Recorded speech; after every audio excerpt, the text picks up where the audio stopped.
Howdy.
Good evening, everyone.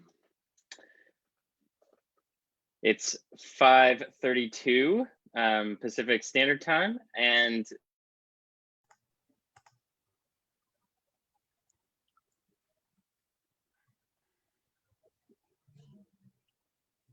if everyone is ready to do so. So Philip just got out of neurosurgery, but if you wouldn't mind, Philip, giving us, just reminding everyone the mission of COSMIC Medical and why we're all gathered here. Yeah, thank you so much, Patrick. So welcome everyone to our monthly COSMIC Symposium. The mission at COSMIC is to create abundant access to medical equipment through open source design methodology. And we got started as an organization in March 2020, right around the start of the COVID pandemic. And we've been working hard ever since, bringing together over 100 doctors and engineers who have been volunteering their time to design medical devices to achieve that mission. And this is an opportunity for us on a monthly basis to check in with the COSMIC community, hear updates from our various team leaders, and also to have a keynote speaker join us who can share their insights and perspectives about the ongoing response to COVID-19. And we've got a very accomplished speaker today, Matt Carney, that's going to be joining us, but I'll leave his introduction for a little bit later in the live stream and our monthly meeting. Great, yeah. So we can then move ahead. I think the structure this time may be a little different. So what we normally do is have updates from all of our teams. And if maybe we can get some comments in the chat, who's here to update, because I think some of us missed a memo and there might not be everyone in attendance to give those team updates. So we may cut that section, but if you are here and can give an update on your team, you know, I see Fayaz or Abhijit, perfect, can get us started rolling with the oxygen concentrator update. I can give a brief update on the gravity ventilator project. I'm not sure if anyone is available to give an update on bubble helmet, but if Arpan, maybe you could give a quick update if you can hear. Let's get rolling. Yeah, sure, Abhijit. So we'll have Abhijit first with the oxygen concentrator, Arpan with the bubble helmet update, and then myself, I can give a brief gravity ventilator update. Thanks, Patrick. So I'll just share the screen here. So can you guys see?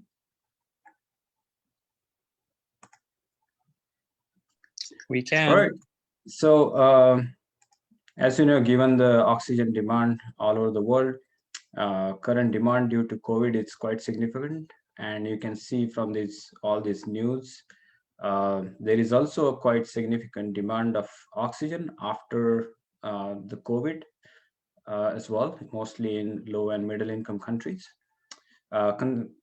Keeping that in mind, we're designing oxygen concentrator.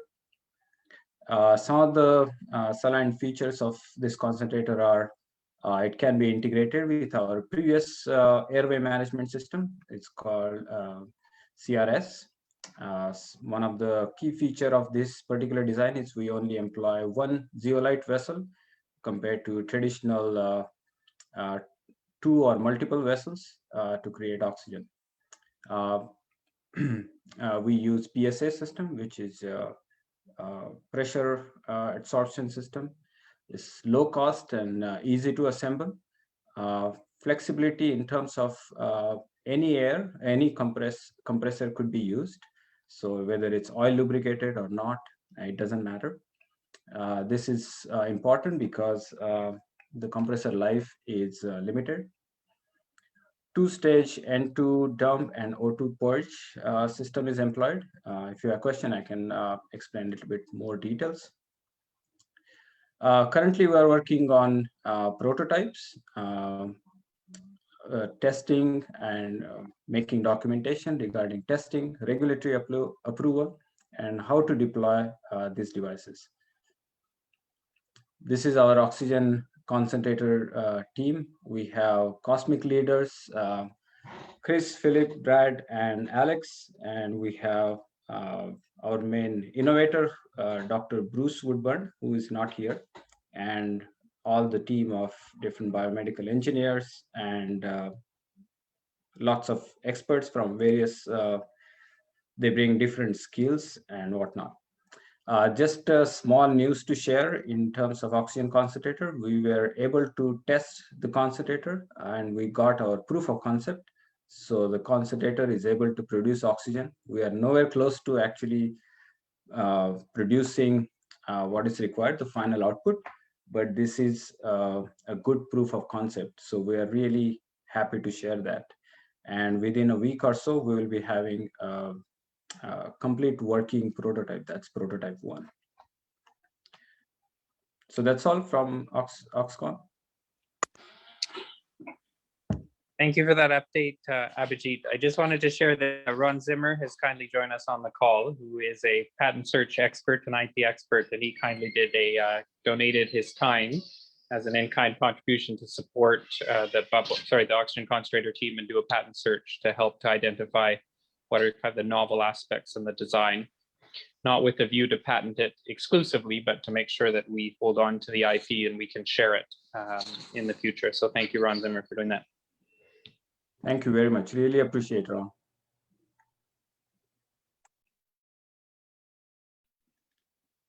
Great.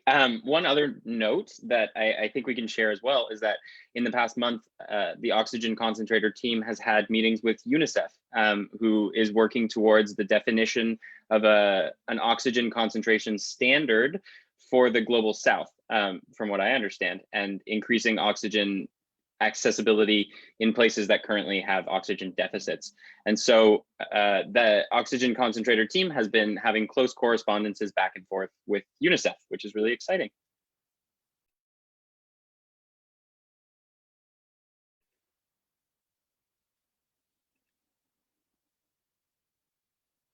Okay, and Arpan, on to you with the bubble helmet.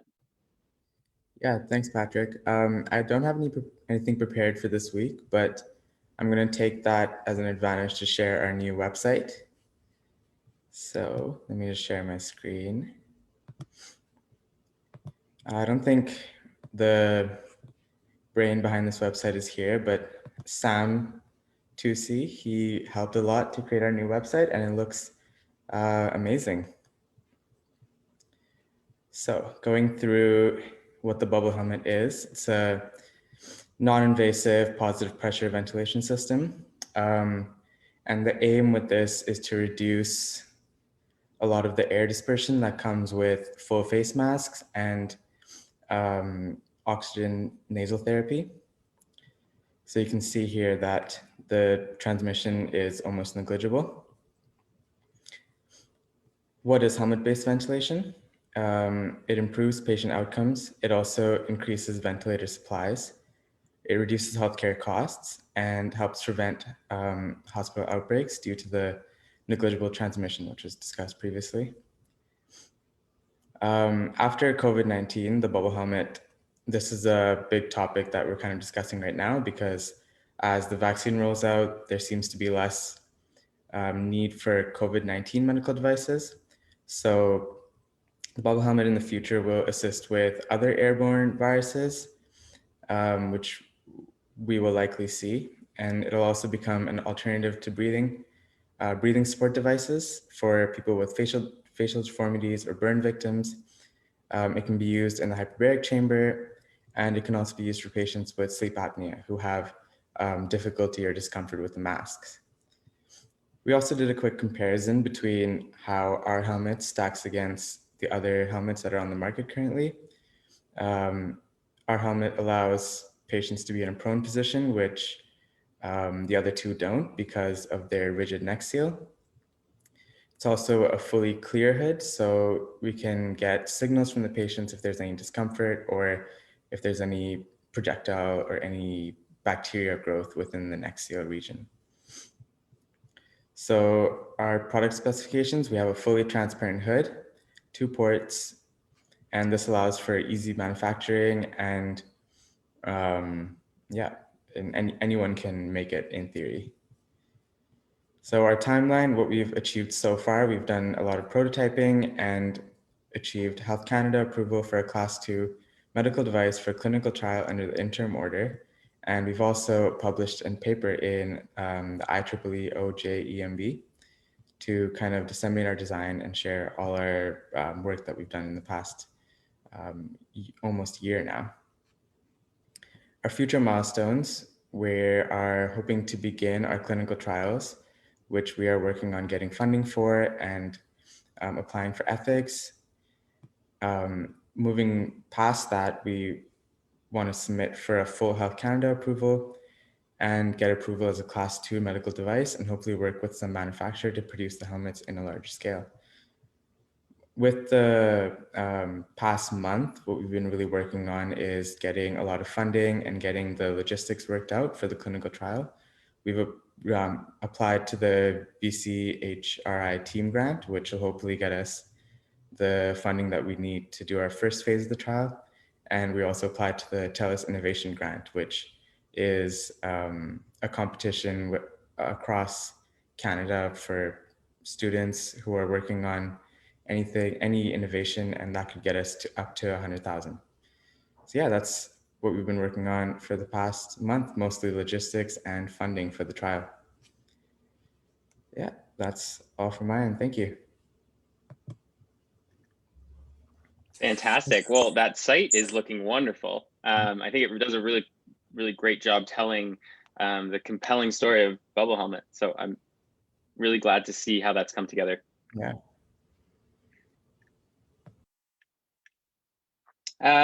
I will give a very brief update on GVent, essentially a couple lines. We are moving the prototype, the printed circuit boards. So we're finalizing the printed circuit boards for the gravity ventilator project, and we'll be having those produced.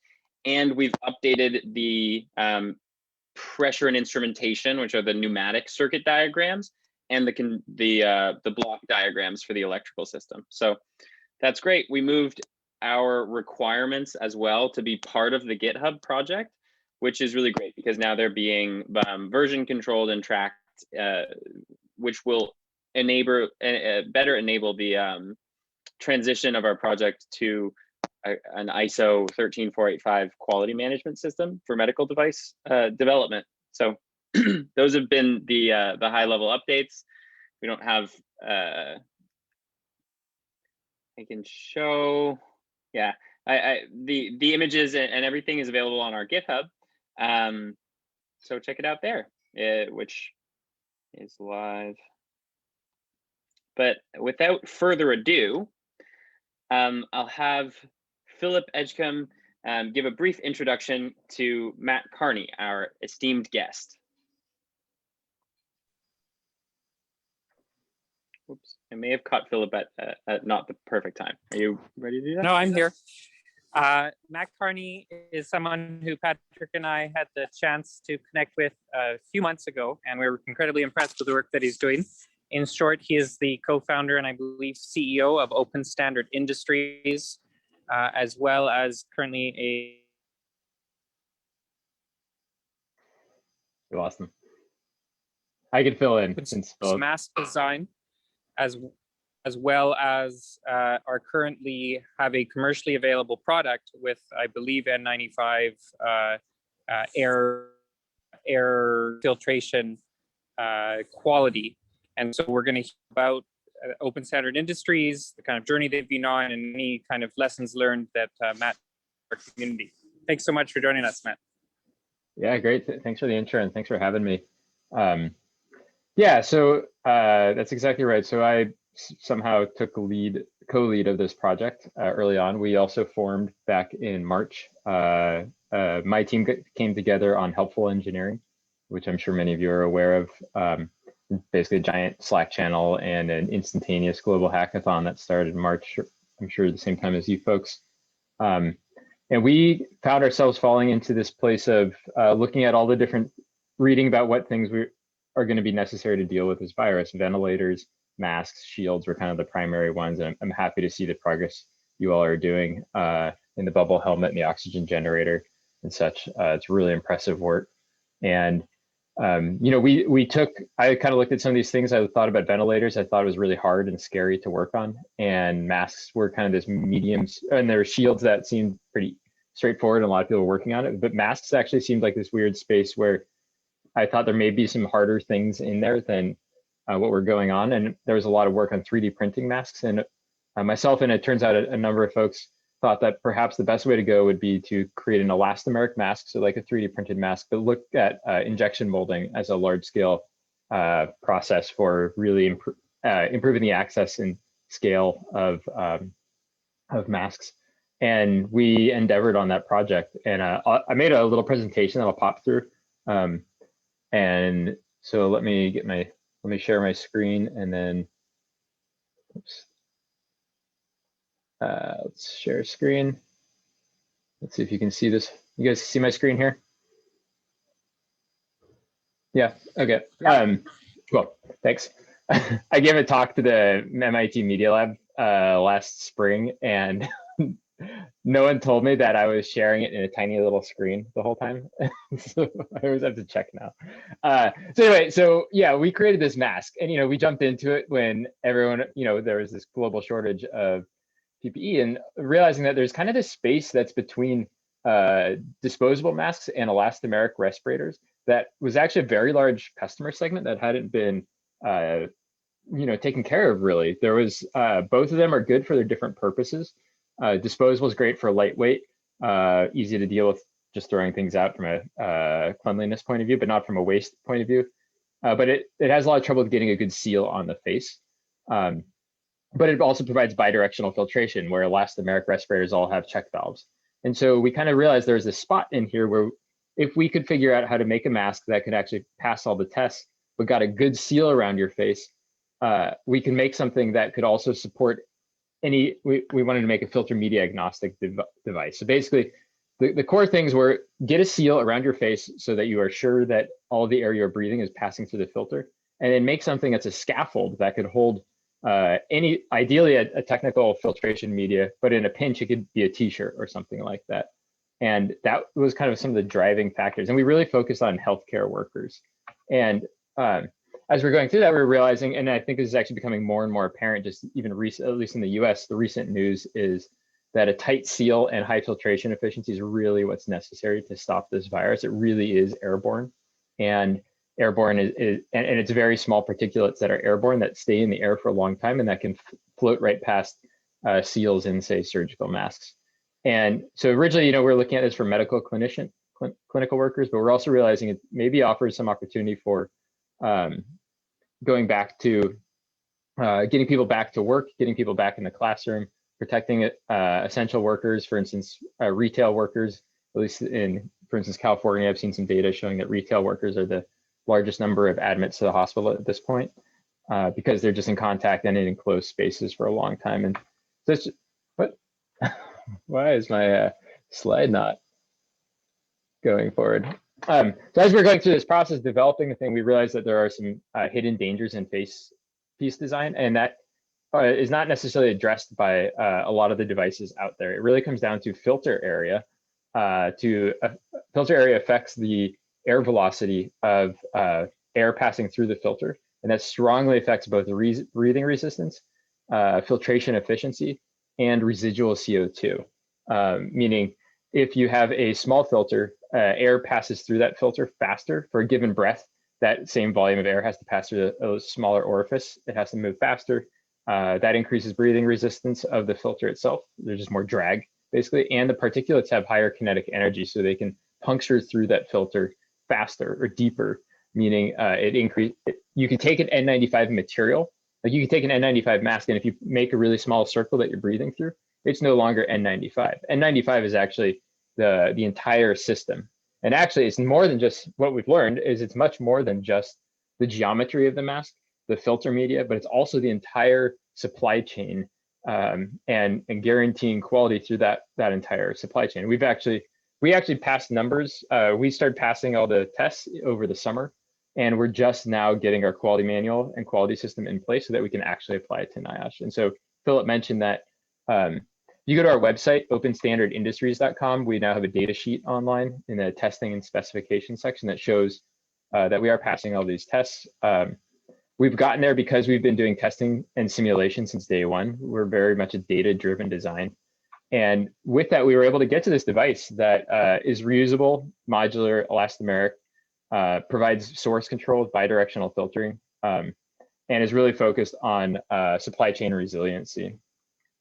And also, as we mentioned, we started selling them online as a consumer device over in December. We've now shipped about 600 masks, and we've been surprised to get pretty good response from people we don't know. You know, it's always tough when we're designing these things and realizing that we are, you know, we of course are in love with the product we're making, but it's really important when you start getting feedback from other users and customers of what that it's actually doing the thing that they want. We thought it was going to do. But I guess maybe one thing to point out is we really set out to focus on healthcare workers, and we changed our path a little bit, and because of the realization that healthcare workers can no longer get access to this unless it's a NIOSH certified device. And so in the interim, while we're setting that up, we decided to go down the path of making a consumer product available to people as an uncertified device, as a face mask, not a respirator. That has been a bit of a distraction. It definitely has gotten in the way of us getting to certification, but I think it's also really important for us because it allows us to have impact. With 600 masks out in the world, we're having real impact on real lives, which is really important. And the impact, there's this mantra that I tell the team, and I don't know, just we started talking about it back in March, which is our goal is maximum impact for the maximum number of people as quickly and safely as possible, as long as it still makes sense. We're not in the way of something better. And that forced us to pivot what we were doing. We spent basically the entire summer trying to remain open source. And at this stage, we're actually not open source, which is maybe a shock to what your whole team is all about here. And we intend to go back. We do intend to release the design to the public domain again. In fact, we wrote into the articles of incorporation, or the bylaws of Open Standard Industries Incorporated, the company we created, that within 5 years, no matter what, the design goes back to the public domain, as at least a guarantee that no matter what happens with how we're raising capital, that it will return to the public domain. Maybe not as quick as we'd like, but we're still looking to get there. But the feedback we got from healthcare professionals and supply chain managers was they really want to see a certified device. And there was concern that if it were open source, we wouldn't be able to raise the money necessary to get to certification. And that is true. You know, at this stage, we have raised hundreds of thousands of dollars, and we've spent hundreds of thousands of dollars in building up a quality control system, a quality manual, and that has allowed us to fund the production of the masks that we are selling as consumers, which we barely break even on. That's really just to get masks to people, but it's also allowed us to scale up our production and build large scale tools that are coming online towards the end of in the next couple of months. They should be all coming. Our first parts are going through qualification right now, actually, as of like this week. And we are and it looks like probably in the next month, we will be able to actually get our application into NIOSH. We'll have completed our quality system. And so it really is this crazy thing because we intend, like, I think the path we've taken is not necessarily the only path or the right path, but it is a path that we landed into that was necessary in order to make forward progress on our effort to get masks to people, to maximize impact. But it's really frustrating because we spent, truly it felt like the entire summer, we felt like we were spinning our wheels, trying to figure out how to scale this thing and how to fund this thing. Initially, we created a nonprofit, Open Standard Respirator. And in fact, some of the logos are still on some of these slide decks here. We created that thinking we were going to take in donations in order to scale this thing. And we weren't able to raise that money. I think early on, like in March, April timeframe, there was a lot of money available for that. But from summertime, people were burned out. People didn't expect the pandemic to continue to exist. And we kept pushing, and we have this whole team. This isn't everyone on the development team, but it is just like you all, fully remote team of people that had never met each other. And we had to kind of negotiate amongst ourselves how to go from our original origins as fully open to what it takes to actually get product made, certified, and in the world at scale, so that we could actually drop the price low enough that we could get it to more and more people and make it more accessible. And so in the end, it's been an amazing journey, an amazing team of people. I have the device here. We now have nice packaging that we're shipping everything in. It is still an all volunteer team right now, effectively. No one's paid, everyone has day jobs. And we are, what we've spent a lot of effort on is really focusing in and scoping efforts so that people that are experts in that area can just jump in, get a thing done and jump out again and get back to what they're doing. But it's also taken a massive effort from the leadership team to keep driving everything forward, keep that consistency and keep that eye on the prize. And so at this stage, what I'm showing here is actually the second iteration. So what I have in my hand is what I call the M1, what we call the M1A, which is the design that we froze at the beginning of May. And what you see there is M1B, which is our next iteration, which has some things to kind of dummy proof the assembly and improve fit around the face and around eyeglasses. And that actually has just gone through our, we've been doing testing all along the way. We actually just got formal pre-NIOSH testing done by a lab here in the US, and it again passes everything. And so this is now what we're going to be taking to certification.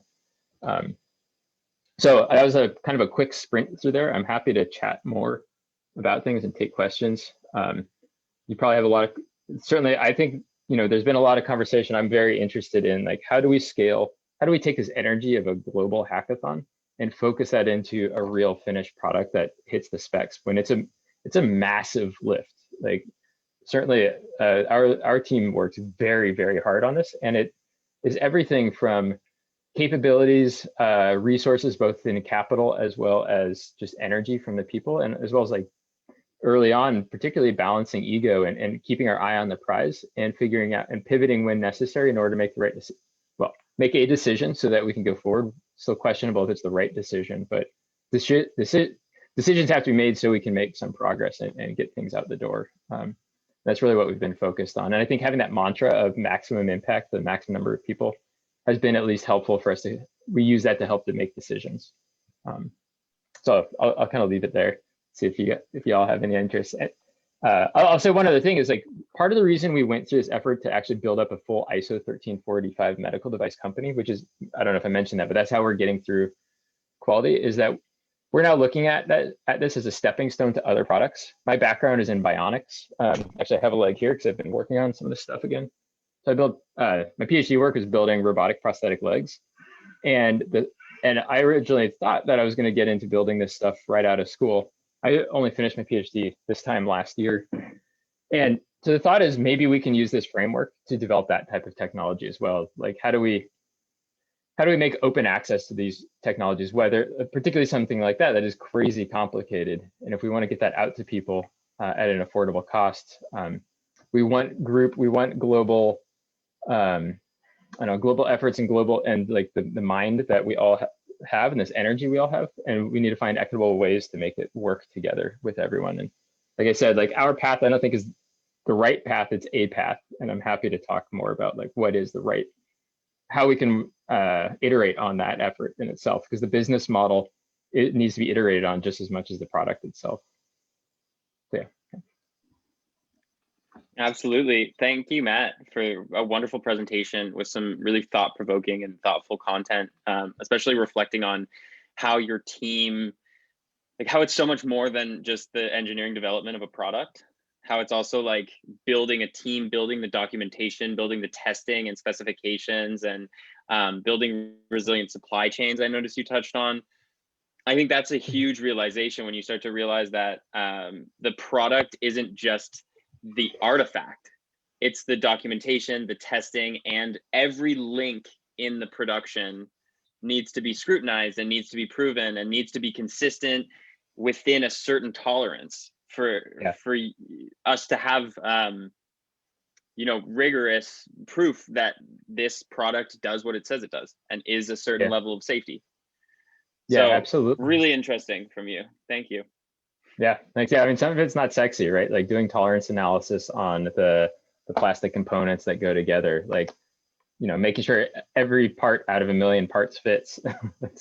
Someone's got to do it, and it's got to get done. And then the paperwork, like the quality assurance of like the statistical significance on your manufacturing process, verifying your suppliers and their suppliers are all operating within like proper tracking and tracing is not sexy, but crucial to making sure that the product you ship is keeping people alive. Yeah. Yeah, I think there's a lot that we can learn. So I want to open up questions from our team here and anybody else who's tuned in. Now's the time. Ask Matt Carney. He's got a wealth of experience here, so I'd love to open the conversation about that.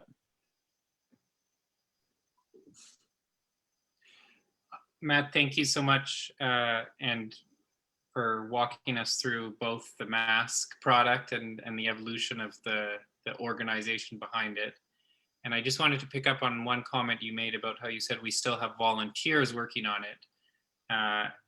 Can you just elaborate a bit on how that, what that means in the context of effectively a benefit corporation? Yeah, no, I mean, I think it honestly is kind of a hairy space right now. We still have the nonprofit that we created, and so we're working on that through the nonprofit. You can share employees and effort between a nonprofit and a C corporation in the US anyway.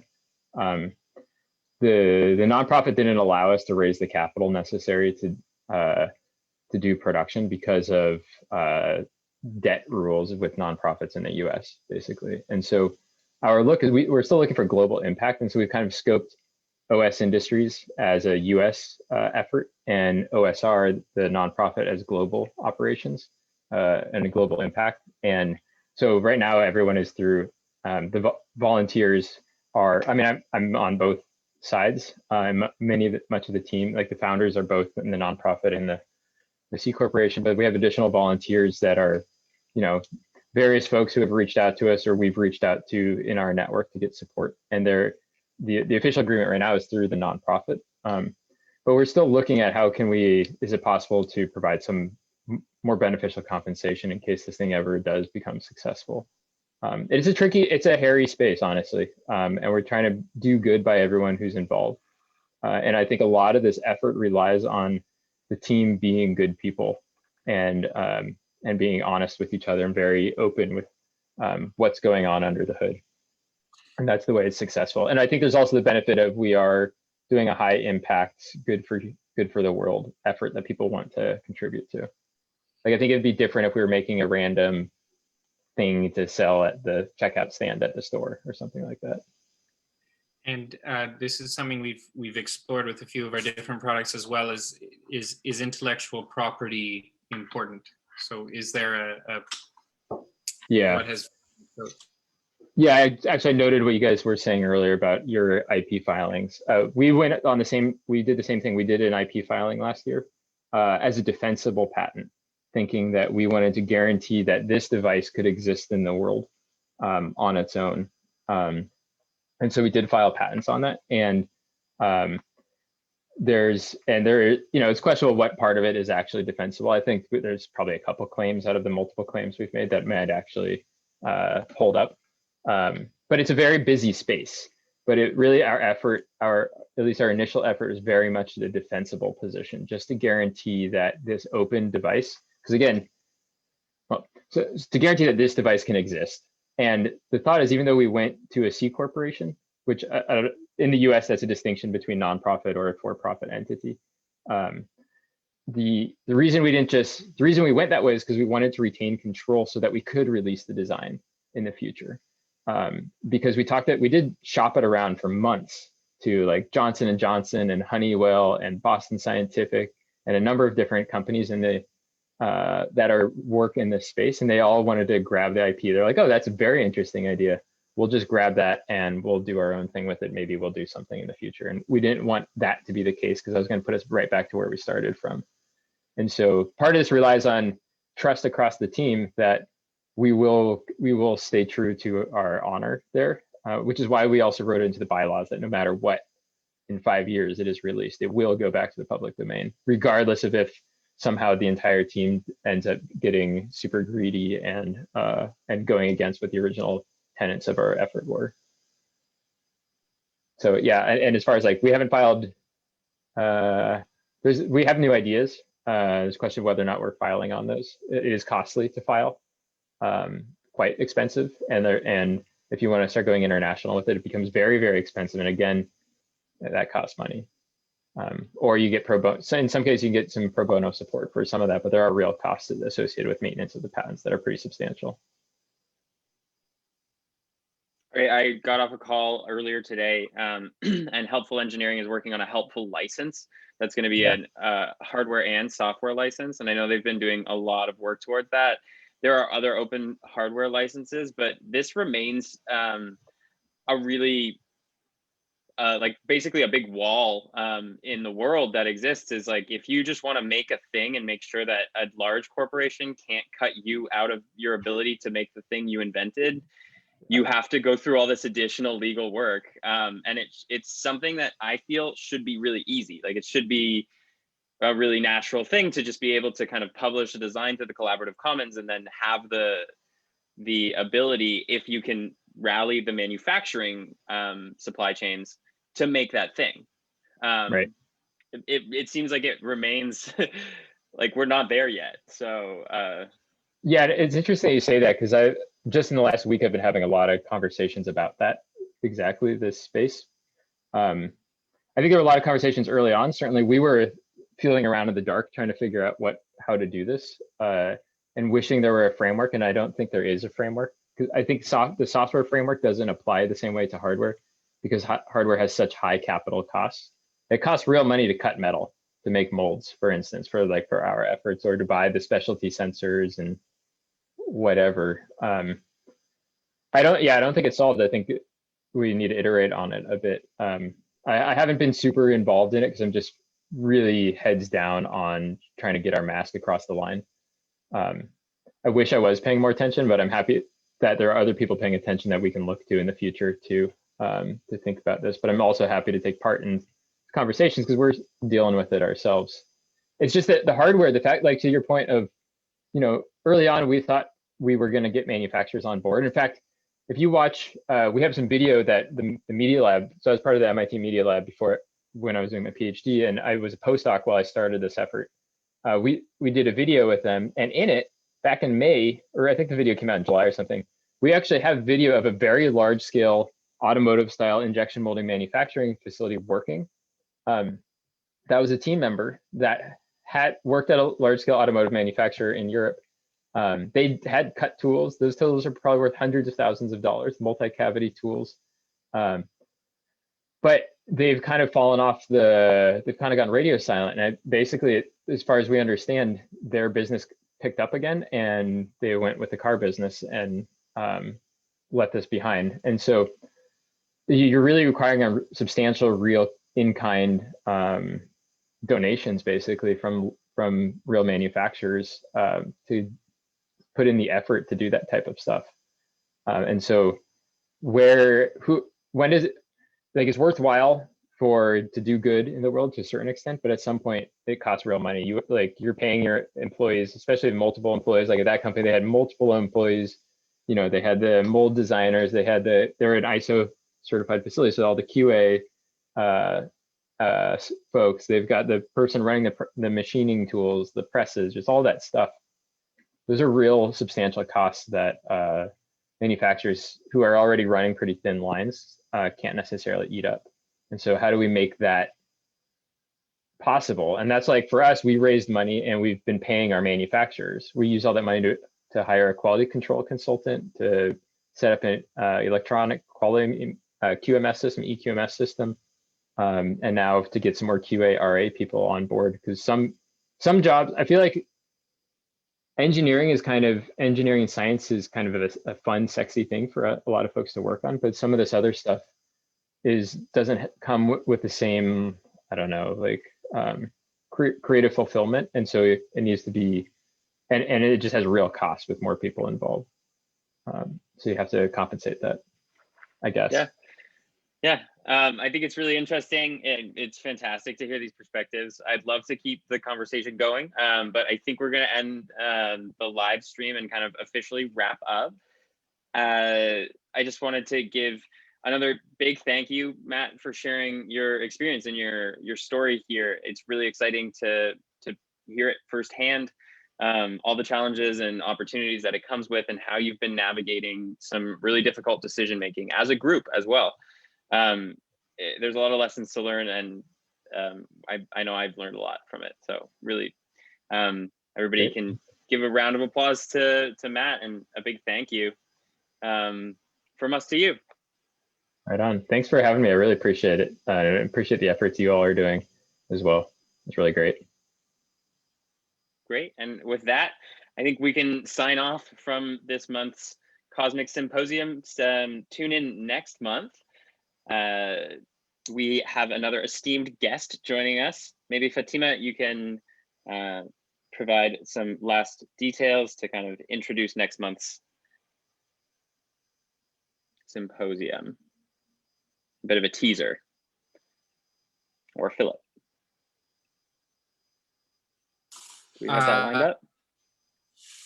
We're going to be having a legal expert who has done a lot of work on kind of the legal issues around open source design and the liability associated with sharing those designs.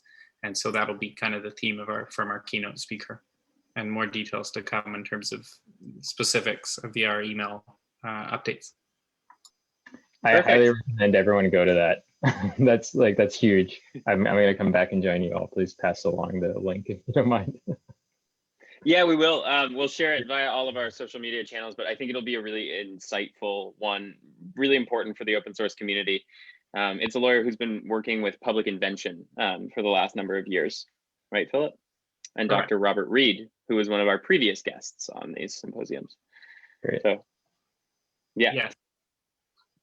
All right. Well, thanks, everybody. And that's all for now.